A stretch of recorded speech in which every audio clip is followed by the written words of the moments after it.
Ortegas is now the State Department spokeswoman. She's been talked about for this job. So have a number of others, including Hogan Gidley, who's there at the White House right now, and some others. Any sense, Sam, of whether it's going to be Morgan or someone else?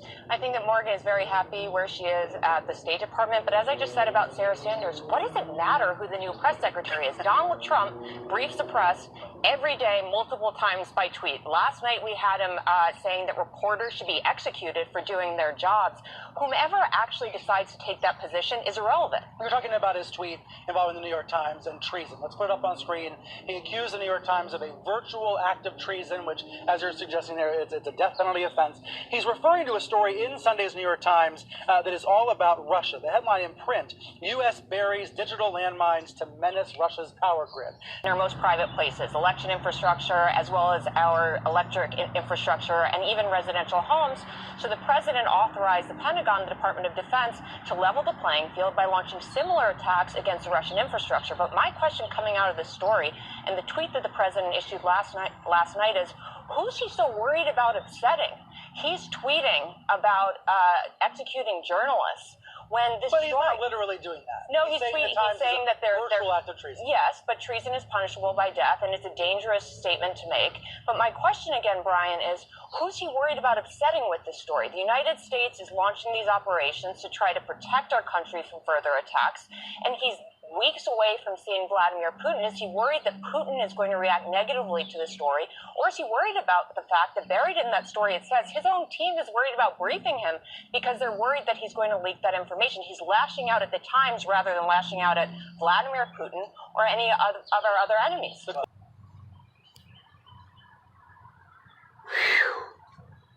Thank God there's a litany of Democratic candidates coming to save us from all that.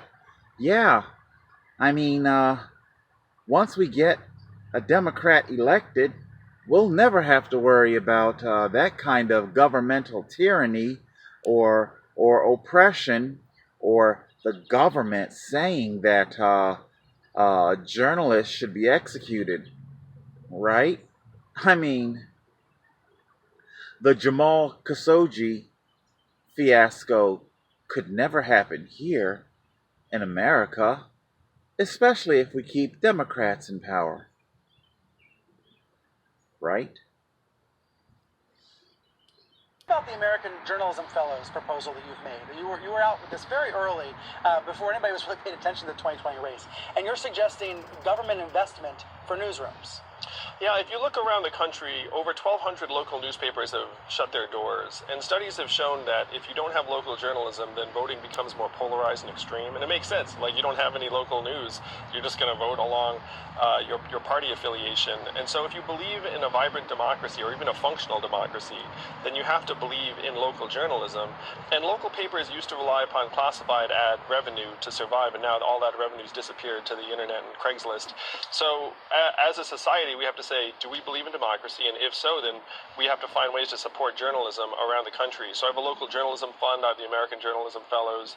We need to help more of these communities transition to sustainable models of journalism if we want people to know what's going on and be able to vote accordingly. And for the voters who say, I don't want the government paying for news, because that taints the news, what do you say?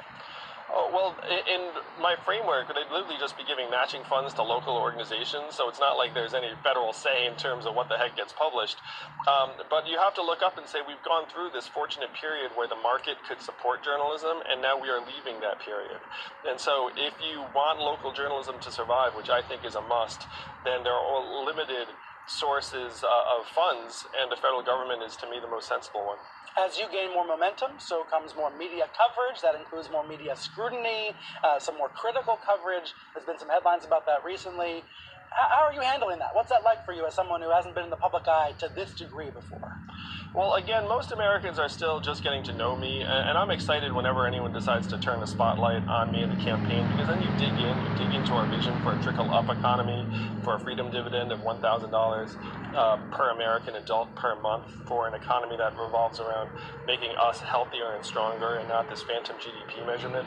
So any press at this point, in my mind, is good press, and I don't offend very easily. So if anyone says something, not like 100% positive about me, I'm like, well, someone digs in. I believe in the discernment of the American people. The Americans are very smart, that they can figure out what candidates are about.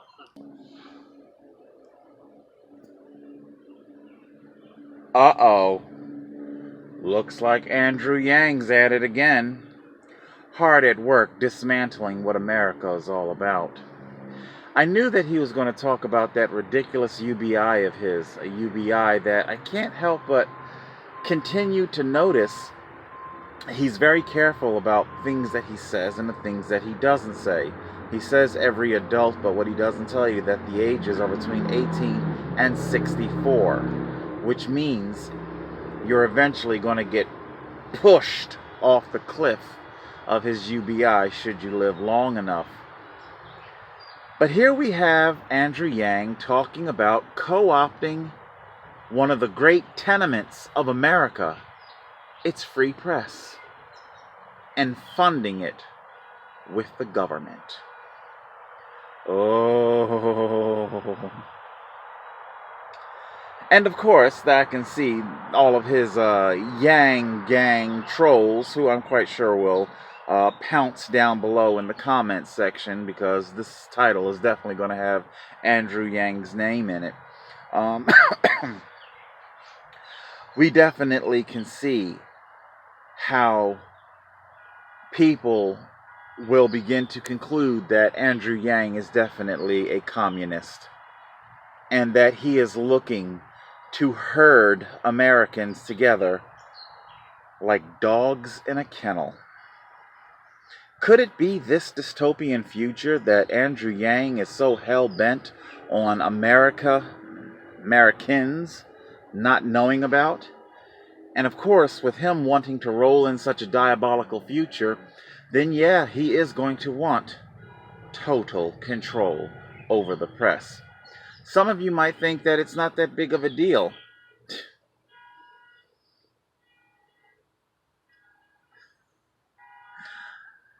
Just go to YouTube and check out the Adpocalypse. So many independent news journalists on YouTube. God knows David Pakman is never done talking about the shit. Adpocalypse. All the different ways and the new ways that Google YouTube is instituting on its independent news journalists, restricting what they can say and not say. That is if they want to get a paycheck. And it's not just simply the independent journalists. You go over to, Logan Paul Logan, whatever the name is, Roman Atwood, all of these ridiculous mind mush content creators, all of these creators that just churn out ridiculous videos, they're censored, no swear language in it. Why? Because they want to get the money. They want to get the ad dollar money. We can clearly see how money puts a bridle bit in the mouth of the content creator. Okay? And again, I'm not bragging or anything like that, but it is why, it is why I keep this channel completely demonetized. No revenue is generated off of this channel whatsoever. It's how I can give it to you raw and unfiltered. I don't have hoops to jump through. I don't have sponsors to sate. Believe me, the channel is shadow banned. This channel is shadow banned. You can only go back but so far and see, but so many of my videos with the other channels who comport and who comply, you can scroll all day long and get all the videos back in their archive, but mine you cannot. Why? Because my channel is shadow banned. I am a direct threat to Google YouTube. What was it? Batman Begins? The crooked cop gets into the cruiser with what was it? Was he a lieutenant then? A Lieutenant Gordon? And he turns to him and he says, you know, it makes us nervous when you don't take a taste. Meaning that you don't get the kickback, the bribe, stuff like that.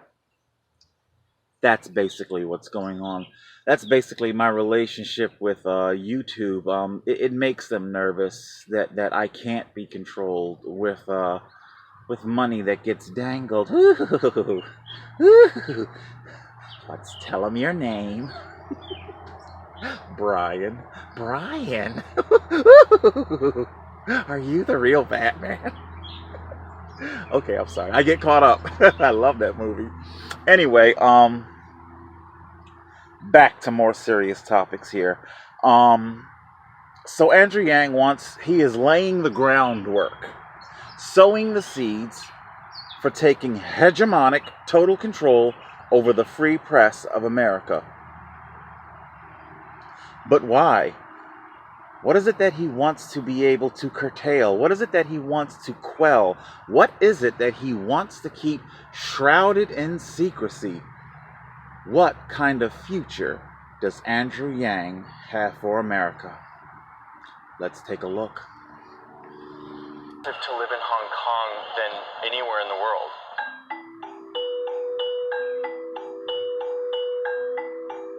Hong Kong has been ranked the least affordable housing market in the world 8 years in a row, and by a long shot. Housing prices are now almost 20 times more than annual income. That means that a household making $50,000 US would, on average, be looking for a house that costs $980,000. And it's getting really bad. Hundreds of thousands of residents now squeeze into incredibly small apartments, most of them no bigger than a parking space. So these are cage homes, which basically fit one person and their belongings, and they basically stack these in a room in order to fit as many people as they can in the room. And yet the price per square foot for these smaller houses just keeps shooting up. I visited these homes to try to piece together an explanation for this trend, and to meet the people who are being squeezed by the world's least affordable real estate market.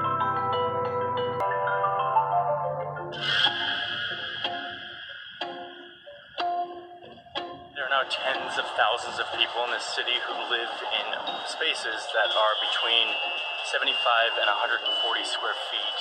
For some perspective, a typical parking space in the US is 120 square feet. 所以好近啦，始終呢度係黑暗嘅，即係一入嚟到見唔到光噶嘛。One of the most common strategies for small space living is this subdivided house model. This big space that's been divided up into a bunch of tiny little living spaces. 有啲就條理，有啲就求求其其咁樣。嗰啲唱 K 啊嗰啲啦，啲水啊嗰啲藥品啊嗰啲，好簡單嘅。What makes this model work is that they have a bigger communal space where they're able to have their cooking and their washing in the bathroom open to everyone so that they can save space and save money in their actual living quarters. So this is the kitchen for this space, which is shared by 4 families. 因為每個人生活習慣唔一樣啊，成日都。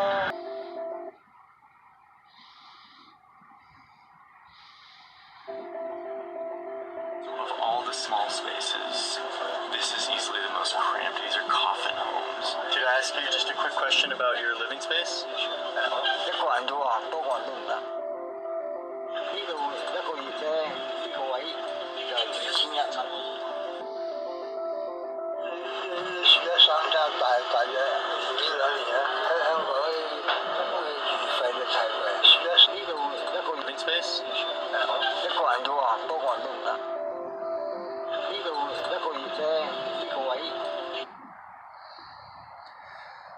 This is what I want to draw your attention to. Check out that price tag. $267 per month.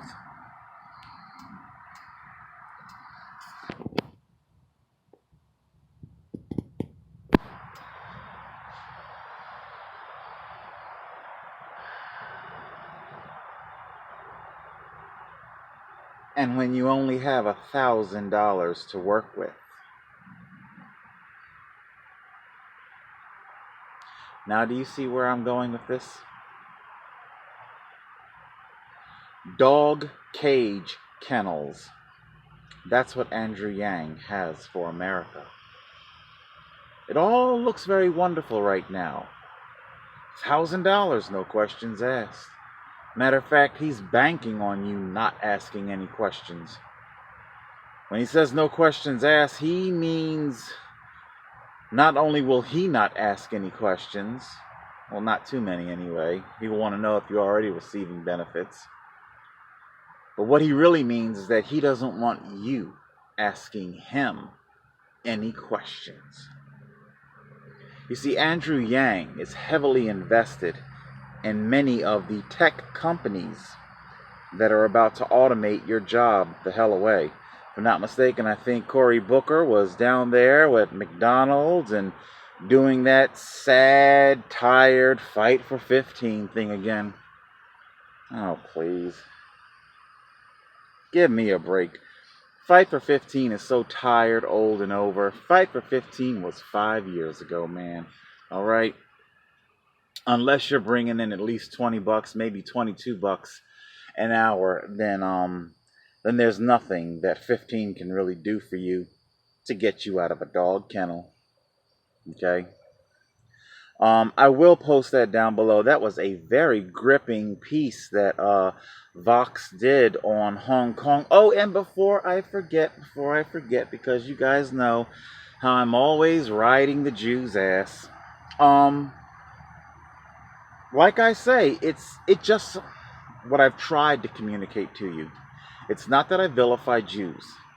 Jews just so happen to be at the helm of the real estate oligarchy that keeps so many shackled in poverty, okay? It's not that I'm saying that this type of greed and oligarchy lust is exclusive to Jews, because we just saw Hong Kong Asians, they don't got a problem with it at all. Matter of fact, they're even worse than the Jews, apparently, because that's the worst place to live in all the world. Well, slums of Mumbai, whew, I've seen that. You're literally sleeping on like a garbage heap. Anyway, the point.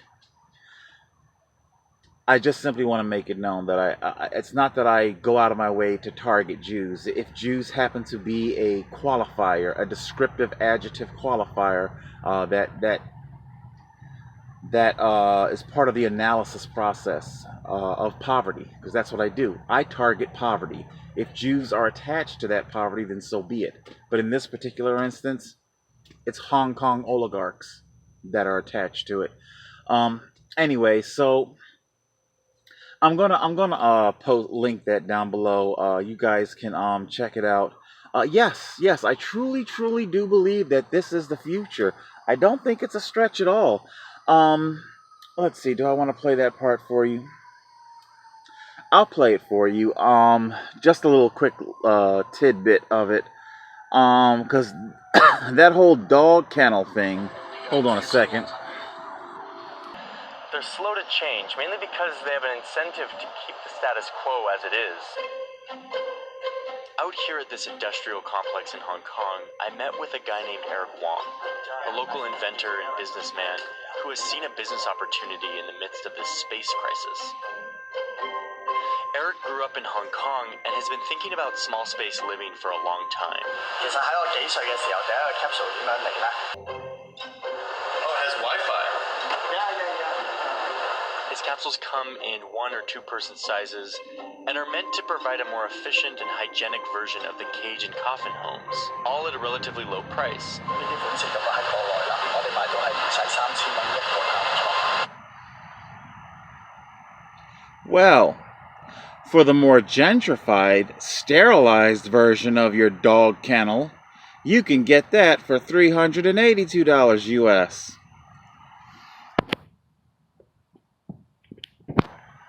Because I'm quite sure Andrew Yang fully understands how much his Americans love their gentrification.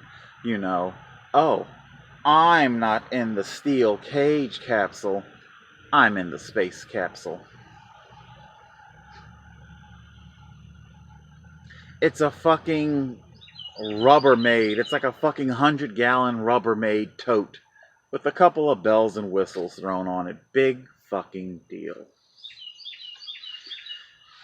This is indeed the future that Andrew Yang is mapping out for America. Andrew Yang says Americans are smarter than that. Oh, yeah. I bet he had to say that a few times in the mirror to practice not laughing when he goes to say it on air. Okay? I think he knows exactly how gullible Americans can be. That's a whole different video. As the conservative bully of America has been slowly defanged one tooth at a time. Give me my safe space as we usher in this safe space reality, the safe space society. Certain things were lost along the way. Okay, there's a lot more I could say about that, especially in regards to censorship and what you can say, what you can't say. A lot of glass jaw. Well, yeah, the conservatives aren't completely wrong when they call the liberals snowflakes. Not completely wrong. They overuse the term quite a bit, but anyway. Yes, people, this is Andrew Yang's future for you. His tech companies that he himself is heavily invested in, he is ushering in. It's probably why he wants to get into the White House, so that he can lay down the policy to bring his companies in. Andrew Yang is nothing more than a wolf in sheep's clothing, okay? He's probably the intelligent version of Donald Trump. Donald's too fucking stupid to actually take advantage of the White House for monetary gain and it not be noticed. Andrew Yang, he does want to get in there, lay down the groundwork. All the companies that he's either owns or heavily invested in will then be ushered in. Automation comes, jobs annihilated, and suddenly all of you who had dual incomes, you know, your paycheck plus your UBI, you're now only left with one income. And the market will be saturated, just absolutely saturated with people, with unemployed people. McDonald's, not only are they going to pay $15 an hour, they're probably going to pay something like $25 an hour. That's because only 2 humans work in it per restaurant. Everything else is handled by a robot. And the 2 humans are just there for tech service. So yeah, if $50 an hour becomes McDonald's overhead for its humans, then so be it. These jobs are going to be almost non-existent. And you voted in and became accustomed to $1,000 per month. And you can't get anything in addition to that. No energy assistance, no anything. Probably, they didn't say it in the piece, but those dog kennel apartments, they probably come with utilities already included. I'll give it the benefit of the doubt, say that it does. So you won't have to. All you're going to have is your ridiculous $1,000. A third of that, or half, if you want the la-di-da space capsule, a third or half of that is going to go to your rent. And then, of course, then comes things like, well, everything else that you need to live. I really hope you people are paying attention. Andrew Yang is extremely dangerous. And I truly do believe that he is trying to usher in a communistic regime, a very dangerous one. Please think before you go to the polls. Think before you vote. There was no way in the world I would vote for Andrew Yang. I would vote for nobody at all before Andrew Yang if it came down to him being the nominee. Alright guys, I'll link everything down below. I really wasn't expecting to do another video this soon, but this is truly dangerous. Andrew Yang is looking to usurp and to hijack the free press of America. This is extremely dangerous. Please pay attention. Total Control 871.